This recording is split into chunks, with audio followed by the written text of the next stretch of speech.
ഇനി നിങ്ങൾ നോക്കൂ, വലിയൊരു കംപ്ലൈന്റ്, അള്ളാഹ്ക്ക് മുഖമുണ്ട് എന്ന് പറഞ്ഞു. പിന്നെ ഇവരെ അള്ളാഹ് പിന്നെ എങ്ങനെ? കയ്യില്ലാത്ത, കണ്ണില്ലാതെ കാണുന്നവൻ, കാതില്ലാതെ കേൾക്കുന്നവൻ, അങ്ങനെ ഒന്നുമില്ലാത്തൊരു മുട്ടിക്കണ്ടം, ഒന്നുമില്ലാത്തൊരു മുട്ടിക്കണ്ടം, അങ്ങനെ വിശ്വസിക്കുന്നതാ അപ്പൊ യഥാർത്ഥ വിശ്വാസം. എന്നാ സുഹൃത്തുക്കളെ, ഖുർആനിലില്ലേ വജ്ഹുല്ലാഹ്, അള്ളാഹുടെ മുഖം ഇല്ലേ? പക്ഷേ അള്ളാഹുടെ മുഖം എന്ന് പറഞ്ഞാൽ എന്റെ മുഖം പോലെനാ, അല്ലെങ്കിൽ നിങ്ങളുടെ മുഖം പോലെനാ, അല്ലെങ്കിൽ ഇവിടെയുള്ള ഏതെങ്കിലും സൃഷ്ടികളുടെ മുഖം പോലെയാണോ? അല്ല. പിന്നെ എങ്ങനെയാണ്? അള്ളാഹുവിന് അനുയോജ്യമായ മുഖം. അതെങ്ങനെയെന്ന് നമുക്കറിഞ്ഞൂടാ. എന്നാ ഉണ്ട് എന്ന് വിശ്വസിക്കണ്ടേ? ഉണ്ട്. നിഷേധിച്ചാലോ കുഫറാണ്. നേരത്തെ ഞാൻ വായിച്ചില്ലേ സുന്നി വോയിസ്, നിഷേധിക്കൽ കുഫറാണ്, വിശ്വസിക്കൽ നിർബന്ധമാണ്, ചോദ്യം ചെയ്യൽ ബിദ്അത്താണ്. എത്ര കൃത്യാണ്, എത്ര കൃത്യാണ്. നിങ്ങൾ നോക്കൂ, ഇവര് തന്നെ വജ്ഹുല്ലാഹിനെ പറ്റി പറഞ്ഞാൽ എന്താണ്? നേരത്തെ സാധാരണ ഓതും, നമ്മൾ സാധാരണ പറയലുണ്ട്, കുല്ലു മൻ അലൈഹാ ഫാൻ വയബ്ഖാ വജ്ഹു റബ്ബിക ദുൽ ജലാലി വൽ ഇക്റാം. ഈ ഭൂമുഖത്തുള്ളത് എല്ലാം നശിക്കും, അല്ലാഹുവിന്റെ തിരുമുഖം മാത്രം ബാക്കിയാകും എന്ന് പറയുമ്പോ ഈ ബിദ്അത്തിന്റെ കക്ഷികൾ പരിഹസിക്കാറുണ്ട് നമ്മളെ നോക്കിയിട്ട്. മുജാഹിദിന്റെ അള്ളാഹ് എന്ന് പറഞ്ഞാൽ ഈ എല്ലാം നശിച്ചു പോകും, അവസാനം ഒരു മുഖം മാത്രം ബാക്കിയാകുന്ന അള്ളയാണ്. അങ്ങനെ ഏതുപോലെ എന്നിട്ട് അയാൾ ഇങ്ങനെ കാണിക്കും ഐസ് ഈമ്പണത്. ഐസ് ഇങ്ങനെ കുട്ടികൾ ഈമ്പി അവസാനം ഐസൊക്കെ തേഞ്ഞ് എല്ലാം നശിച്ച് അവസാനം കോല് കയ്യില്. ഇതുപോലെ വഹാബിന്റെ അള്ളാഹ് ഇങ്ങനെയാണ് പറഞ്ഞിട്ട് കോലിങ്ങനെ കാണിക്കും, വെറും മുഖം മാത്രം, ബാക്കിയൊക്കെ നശിച്ചു പോയി. സുഹൃത്തുക്കളെ, നമ്മൾ എന്താ വിഷയത്തിൽ പറയുന്നത്? അല്ലാഹു സുബ്ഹാനഹു തആല എന്നെന്നും ബാക്കിയുള്ളവനാണ്. അവന്റെ മുഖം എന്ന് പറയാൻ പാടില്ലേ? അള്ളാഹുടെ മുഖം എന്ന് മലയാളത്തിൽ ട്രാൻസ്ലേറ്റ് ചെയ്യാൻ പാടില്ലേ? ഇല്ലെങ്കിൽ നിങ്ങൾ എന്തിനാ ട്രാൻസ്ലേറ്റ് ചെയ്തത്? ഈ കാണുന്നത് നിങ്ങളുടെ പുസ്തകമാണ്, ഇഹ്യാ ഉലൂമുദ്ദീൻ. ഇഹ്യാ ഉലൂമുദ്ദീൻ എന്ന് പറഞ്ഞാൽ ആരാ പരിഭാഷപ്പെടുത്തിയത്? ഇമാം ഗസ്സാലിയുടെ പുസ്തകമാണ്. പരിഭാഷപ്പെടുത്തിയതോ MV കുഞ്ഞഹമ്മദ് മൗലവി. ഈ MV കുഞ്ഞഹമ്മദ് മൗലവി പരിഭാഷപ്പെടുത്തിയ ഈ ഇഹ്യാ ഏറ്റവും നല്ല പുസ്തകമാണ് ഇതിൽ പരിചയപ്പെടുത്തുന്നുണ്ട് ആര്? റിസാല വീക്കിലിയിൽ. റിസാല വീക്കിലിയിൽ ഇതിനെ പരിചയപ്പെടുത്തുന്ന മദ്ഹ് എന്ന് കേട്ടോളൂ. ബഹുമാനപ്പെട്ട ഇമാം ഗസ്സാലിയുടെ പ്രസിദ്ധമായ ഇഹ്യാ ഉലൂമുദ്ദീൻ മലയാളത്തിൽ വിവർത്തനം ചെയ്തത് പ്രസിദ്ധ മതപണ്ഡിതൻ മർഹൂം അൽഹാജി MV കുഞ്ഞഹമ്മദ് മൗലവി ആണ്. ഇതിന്റെ പോരിശ കേട്ടോളി. മലയാളത്തിലെ ഏറ്റവും വലിയ ഇസ്ലാം മത ഗ്രന്ഥമാണ് ഇഹ്യാ ഉലൂമുദ്ദീൻ. മലയാളത്തിലെ ഏറ്റവും വലിയ ഇസ്ലാം മത ഗ്രന്ഥമാണ് ഇഹ്യാ ഉലൂമുദ്ദീൻ. അപ്പൊ ഇനി സംശയമൊന്നും വേണ്ടല്ലോ, ഇത് മൗലവിന്റെ ബുക്കാന്ന് പറയണ്ട.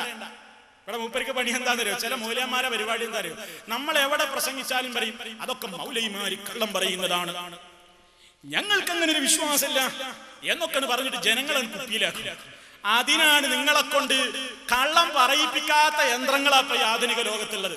എടുത്തങ്ങനെ കാണിക്കും, ഞങ്ങൾ അങ്ങനെ വായിക്കും. നിങ്ങൾ കുറിച്ച് വെക്കുക, മറുപടി ഉണ്ടെങ്കിൽ പറയാ. ഒന്നുകിൽ ഞങ്ങൾ അങ്ങനെ എഴുതിയിട്ടില്ല എന്ന് പറയാ, അല്ലെങ്കിൽ എഴുതിയിട്ടുണ്ടെങ്കിൽ ഞങ്ങൾക്ക് അത് ബാധകല്ല എന്ന് പറയാ, അല്ലെങ്കിൽ മൂന്നാമത്തെ ഒന്ന് പറയാ. അങ്ങനെയല്ലോ, അതാണ് മാന്യത. അപ്പൊ സുഹൃത്തുക്കളെ, എന്താ അതിൽ എഴുതിയത് കേട്ടോളി. നമ്മൾ ഓതുന്ന അതേ ആയത്ത്, കുല്ലു മൻ അലൈഹാ ഫാൻ വയബ്ഖാ വജ്ഹു റബ്ബിക ദിൽ ജലാലി വൽ ഇക്റാം. റിസാല പരിചയപ്പെടുത്തിയ ഇസ്ലാം മതത്തിലെ ഏറ്റവും വലിയ ഗ്രന്ഥം എന്ന് പരിചയപ്പെടുത്തിയ പുസ്തകത്തിൽ കൊടുത്ത അർത്ഥം കേൾക്കണ്ടേ? മുജാഹിദ് മൗലവിമാര് കൊടുക്കുന്ന അതേ അർത്ഥല്ലേ നിങ്ങളും കൊടുത്തത്? സംശയം ഉണ്ടെങ്കിൽ കേട്ടോ. എന്താ അർത്ഥം? ഭൂമുഖത്തുള്ളതെല്ലാം നശിച്ചു പോകുന്നതായിരിക്കും, മഹത്വത്തിന്റെയും ആദരവിന്റെയും നാഥനായ നിന്റെ രക്ഷിതാവിന്റെ മുഖം അല്ലാതെ മറ്റൊന്നും അവശേഷിക്കുകയില്ല. ഖുർആൻ ഷരീഫേ, ഖുർആൻ ഷരീഫ് എന്ത്? നിന്റെ രക്ഷിതാവിന്റെ മുഖം അല്ലാതെ മറ്റൊന്നും അവശേഷിക്കൂല. നിങ്ങളിത് എഴുതുമ്പോ നിങ്ങളുടെ മനസ്സിലുള്ള അല്ലാഹ് ഐസ് പോയ കോലാണോ? ഐസ് പോയ കോലാണോ? ആണെങ്കിൽ നിങ്ങൾ അള്ളാഹിനോട് തൗബ ചെയ്യുക. ഞങ്ങൾ എഴുതുന്ന ഞങ്ങൾക്ക് അങ്ങനെ ഒരു വിശ്വാസമില്ല. ഞങ്ങൾ പറയും പോലെ നിങ്ങളും പറയാ. എന്നിട്ട് അടിച്ചണ്ടക്ക് പണം ആരാർക്ക്? നമുക്ക് പണം, മറ്റവർക്ക് അടി. എന്നിട്ട് ജനങ്ങൾ അങ്ങനെ തെറ്റിദ്ധരിപ്പി. കണ്ടോ, മുജാഹിദിന്റെ അള്ളാഹ്ക്ക് മുഖണ്ട്, നിങ്ങൾ അള്ളാഹ്ക്ക് മുഖല്ലേ? ഇല്ലെങ്കിൽ എന്തിനാ ഏറ്റവും വലിയ ഇസ്ലാമിക ഗ്രന്ഥം എന്ന് പറഞ്ഞ ഇഹ്യയിൽ നിങ്ങൾ ഇങ്ങനെ അർത്ഥം കൊടുത്തത്? ഇത് ഞങ്ങൾ കൊടുത്ത അർത്ഥമല്ലല്ലോ, നിങ്ങളെ മൗലവി മുസ്ലിയാർ കൊടുത്ത അർത്ഥല്ലേ. ഏത് MV കുഞ്ഞഹമ്മദ് മൗലവി മൗലവി നോക്കുമ്പോ മുജാഹിദ് മൗലവിയാന്ന് വിചാരിക്കണ്ട, നിങ്ങളുടെ റിസാലയിലല്ലേ പരസ്യം കൊടുത്തത്. എന്നിട്ട് നിങ്ങൾ ജനങ്ങളെ പൊട്ടീസാക്ക. കണ്ടോ, മുജാഹിദിന്റെ അള്ളാഹ് എന്ന് പറഞ്ഞാൽ മുകളിൽ അള്ളയാണ്, കൈയുള്ള അള്ളയാണ്, ഇറങ്ങുന്ന അള്ളയാണ്, കാലുള്ള അള്ളയാണ്. ഇതൊക്കെ നിങ്ങളും പറഞ്ഞതാണ്. ഇനി സുഹൃത്തുക്കളെ, നമ്മള് സാധാരണ ഇപ്പൊ നമ്മൾ വിശദീകരിച്ചല്ലോ. ഇപ്പൊ അള്ളാഹിനെ കുറിച്ചുള്ള നമ്മുടെ വിശ്വാസത്തെ ഇവര് കളിയാക്കുന്നതിൽ അർത്ഥമല്ലാന്നാ ഞാൻ പറയുന്നത്. അള്ളാഹുവിനെ കുറിച്ച് മുജാഹിദുകൾ ജനങ്ങളെ പഠിപ്പിക്കുന്നതൊക്കെ അള്ളാഹുവും അവന്റെ റസൂലും അംഗീകരിച്ച കാര്യമാണ്. അതിലപ്പുറം ഒന്നും മുജാഹിദ് പ്രസ്ഥാനം പറഞ്ഞിട്ടില്ല. പറഞ്ഞിട്ടുണ്ട്, ഇത് തെളിയിക്കാനും കഴിയില്ല. ഇലാ യൗമിൽ ഖിയാമ സാധ്യല്ല. ഇത് ഖബർസ്ഥാനിലെ വെല്ലുവിളിയൊന്നുമല്ല. ഈ രൂപത്തിൽ തെളിവുകളുടെ അടിസ്ഥാനത്തിലായി പറയുന്നത്. അപ്പൊ സുഹൃത്തുക്കളെ, അള്ളാഹിനെ കുറിച്ച് നമ്മൾ വിശ്വസിക്കുന്നത് എങ്ങനെയാണ്? ഇവര് വിശ്വസിക്കുന്നതോ അള്ളാഹുവിലേക്ക് ഒരാളാണ്ട് അടുത്തു കഴിഞ്ഞാൽ അയാൾ സമ്പൂർണ്ണ മനുഷ്യനാവും,